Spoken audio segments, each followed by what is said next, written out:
Good morning.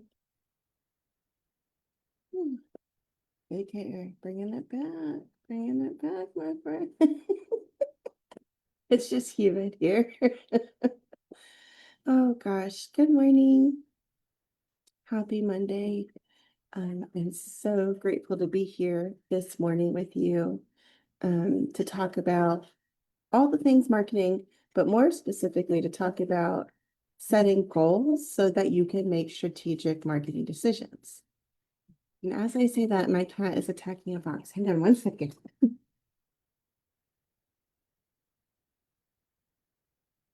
Okay,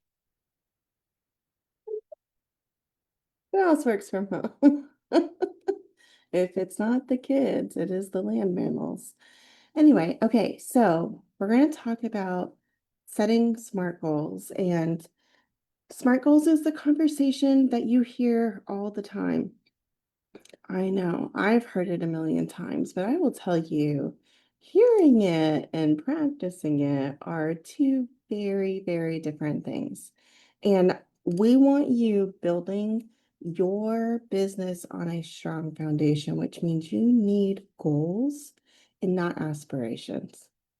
Although your aspirations are important, your goals are more important because goals will lead to tangible results. So we're going to talk about something that sounds basic, but it's possibly the thing that might be breaking your business. And so it's it is likely that you have some kind of goal set for your business. It's not that you don't have a goal, like you have some kind of understanding, but because most of them are not really usable. And I'm going to say that directly because, I love you. Most business owners are walking around with those aspirations and not goals. They want to grow, they want more clients, they want consistency. But those things are not goals, they are wishes. They sound good. And yes, you want those things, but wishes don't build businesses at all. They might motivate, they might inspire, but they don't build. And today we want to fix that. So we're going to define what SMART goals actually are and what they are not. We're going to walk through how to build them the right way. And then in this part, most people skip, which I think is really a big deal, is we're going to turn them into prioritized, actionable next steps. So if you hang out with me for the next 27 minutes, I promise you will learn something. It'll be really good. So let's get to the very basics. Just talk about what is a SMART goal. So you've probably heard of SMART goals before, but let's break it down in a way that actually works in a business context. So SMART goals SMART is an acronym and it stands for specific, measurable, achievable, relevant, and time bound. Simple enough, right? It's pretty simple. It's specific, measurable, achievable, relevant, time bound. But there's a problem. Most people treat this like a checklist. And what we're going to do today is treat this like a decision-making framework, not a checklist. And so if your goal is vague, your execution will be vague, or also known as chaotic. That example would be like, I want more visibility. Great. A better example would be like, I want to generate 20 qualified leads per month through LinkedIn content. It's very specific. It answers, what exactly are you wanting? What are you doing? And who is it for? And then what outcome are you driving?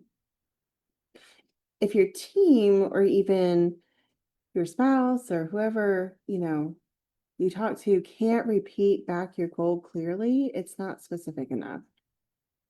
It needs to be something that is specific and meaningful. Like it needs to have impact. Measurable is like, if you can't measure it, you can't manage it. I always like that expression. The other one I like is what you track grows. Excuse me. And this is where we stop operating on our feelings and we feel like it's working or we feel like it's not working because feelings can't be a KPI. They're too up and down. And so instead, it would be like measurable, like you would be like leads generated. That's a measurable number. Revenue closed, measurable number. Um, your conversion rate, that's a measurable number if you track it. That goes for all of them. And then like even engagement tied to action. So not just general engagement on social media, because you could just have a very cool brand and people might interact with you but not be buying from you. So when we talk about engagement, we're talking about engagement that drives action. So like maybe you run a campaign and that's the engagement you're tracking is, oh, well, we asked for this many, or we asked people to sign up for our newsletter in exchange for whatever. And we did a competition online to help collect the emails, and this is how many did. That would be engagement tied to action. We're not tracking activity, we're tracking impact. So that's the other thing to keep in mind when you're talking about measured results. We're talking about tracking the activity. Or we're not talking about tracking the activity, we're talking about tracking the impact of the activity. The next thing is SMA, SMART. We're on achievable now. So this is not about playing small, it's about being strategic. So if your goal requires completely different business model or team or infrastructure, it's not a goal. It's like, whoa. It's a future vision for your company. And confusing those two, I think, is where burnout lives. Your your goal should require you to get very clear on the direction you're moving with the volume that you need to achieve that thing, that goal. It shouldn't be like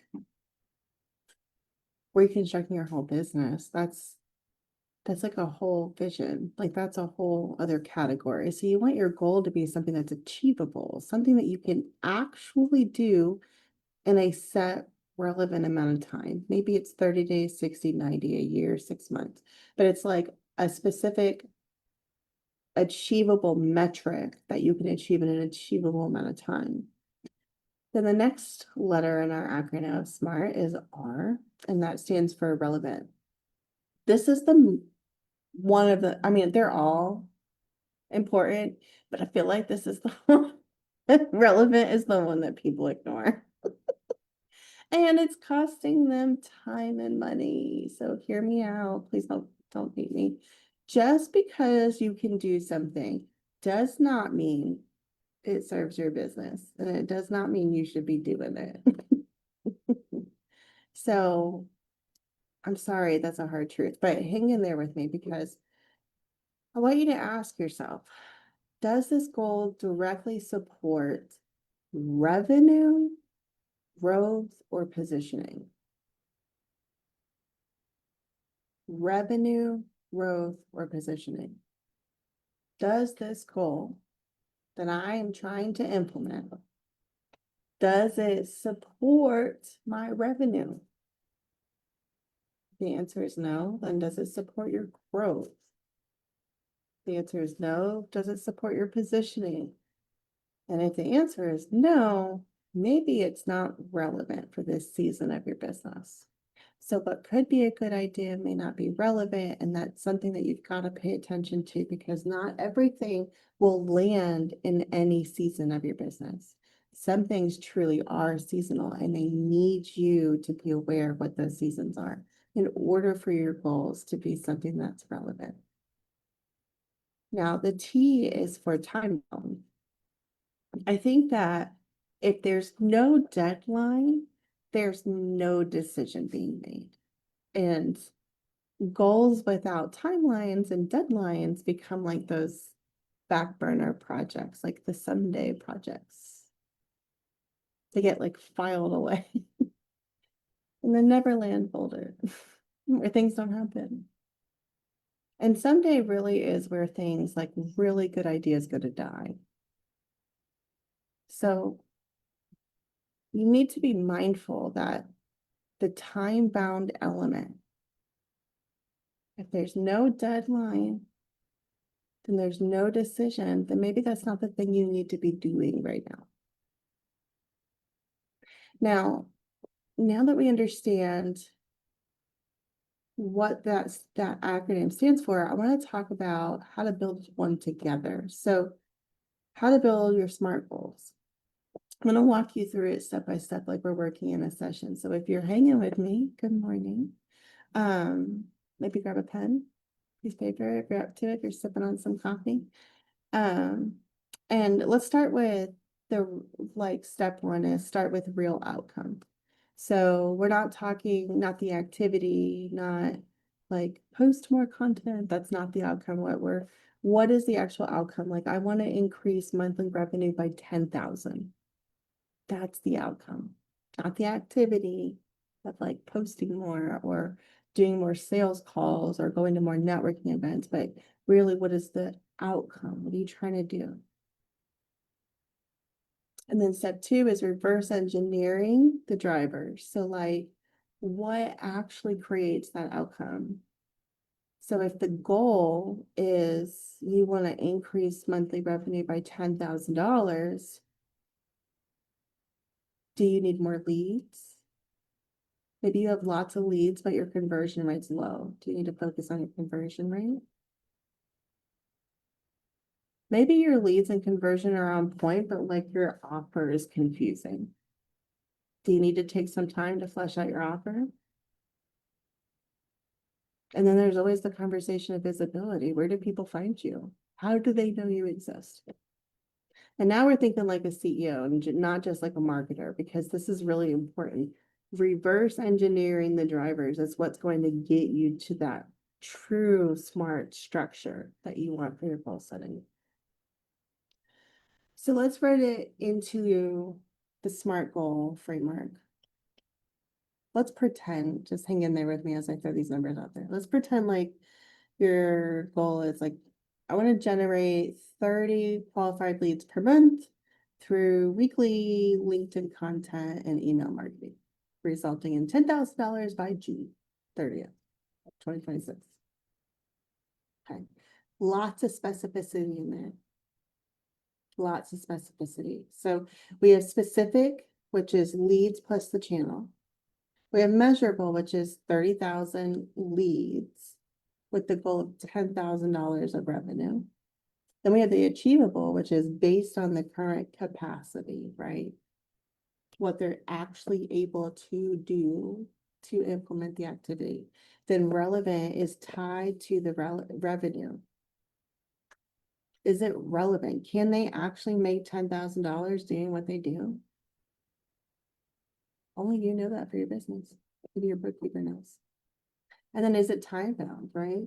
They have a goal. They need to achieve it by June 30th of 2026. That's a working goal. So to generate 30 qualified leads per month through weekly content on social, maybe on LinkedIn and email marketing, resulting $10,000 in revenue by January 30th, 2026. 2026. That's a SMART goal. Then if you're going to act like the scientist and CEO of your business, which is what puts your marketing hat back on, you need to pressure test it. Can I explain this in one sentence? Do I know how to track it? Does this align with my current business priorities? If not, it's time to refine. And that's not a bad place to be. Now,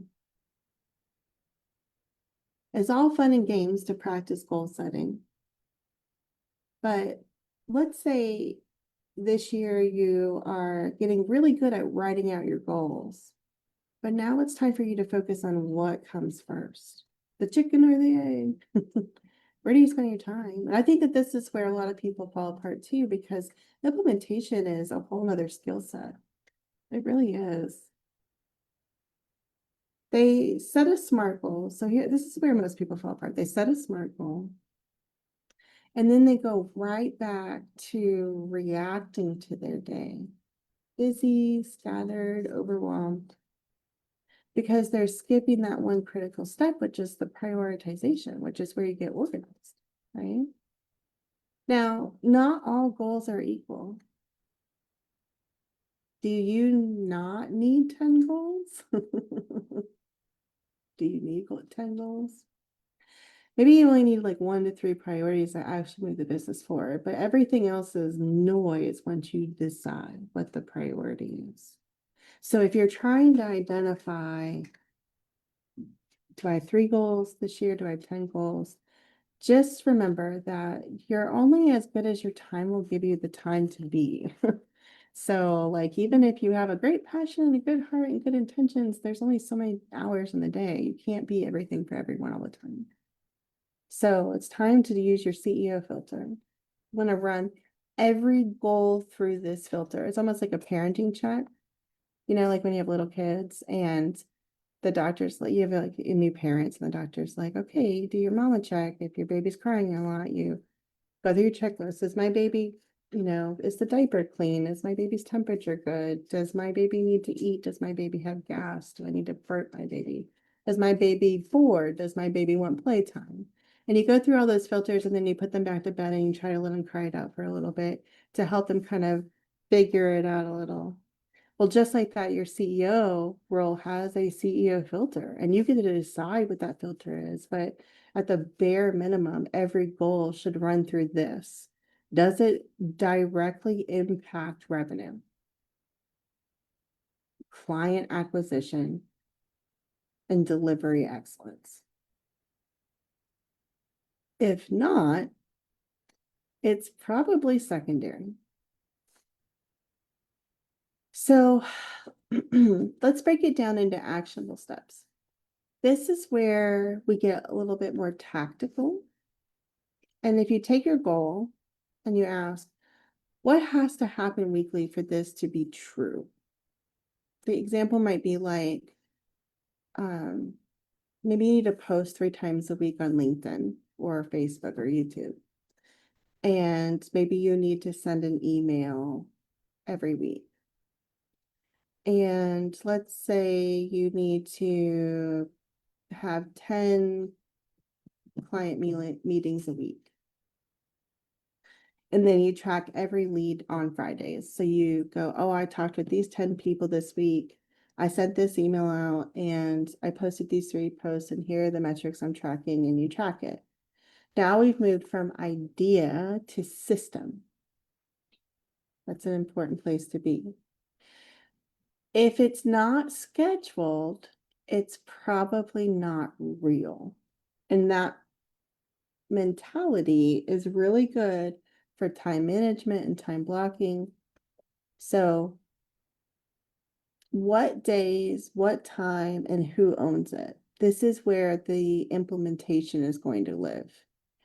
If you have a system, but you don't have anyone assigned to that system, and you don't know the what, the who, the how, the where, the when, if you don't know those things, you're still in that idea phase. We want you in that system phase. Excuse me. And then it's not about having really good ability to write out good, like scripted SMART goals. I mean, you sound cool when you can concisely say things, of course. Oh, the preparedness, that's great. But I want you to take a few minutes and do this with me. I want you to write it down. Your primary goal for the next 90 days. Rewrite it into a SMART goal format. So just write the goal for the 90 days. Just generally, don't overthink it. And then rewrite it into a SMART format. Identify the top 3 actions required every week for you to keep that thing moving. for that length of time, and then decide when those actions will happen. So we'll go back to our example. Let's say you have 3 social posts a week and a newsletter every week, and you're in a campaign for 90 days. Well, that's going to require you to have 12 posts a month and 4 emails a month, right?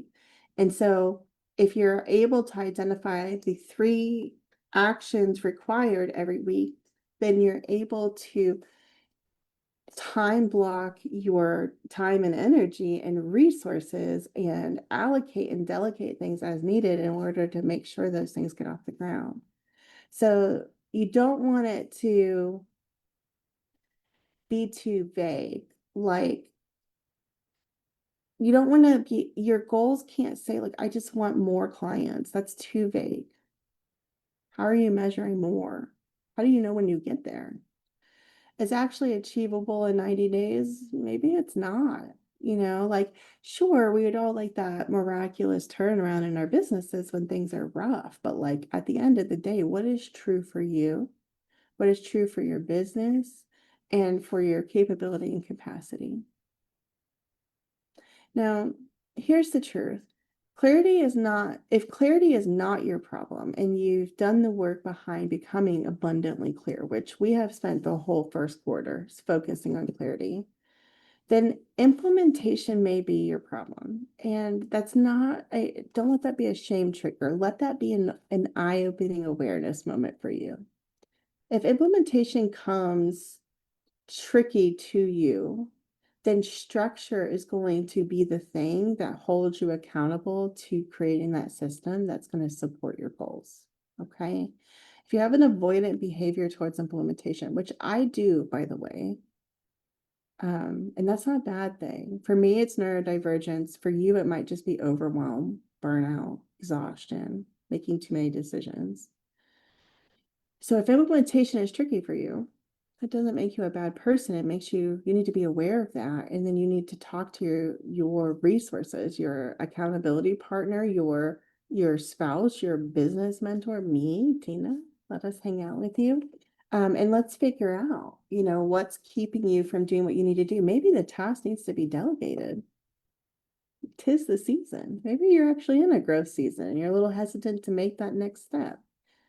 But the point to all of this is that whatever your goals are, if it's just saying, I want to be better, bigger, more, you're basically just aspiring to nothing.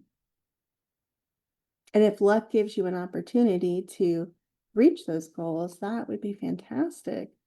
But without strategic goal setting, you're really just making a wish and hoping it'll come true.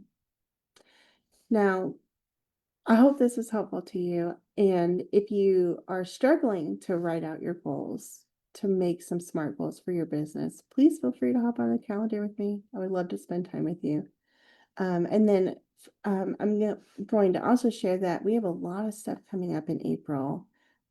April is a busy month. So if you're wanting to get involved or check out any of our events, I'm going to put a link here in the chat for you. There we go. But yeah, we have a lot coming up. Everything from open office hours every Monday. If you're in our sisterhood, come hang out with me. Let's solve some problems and get ahead on things.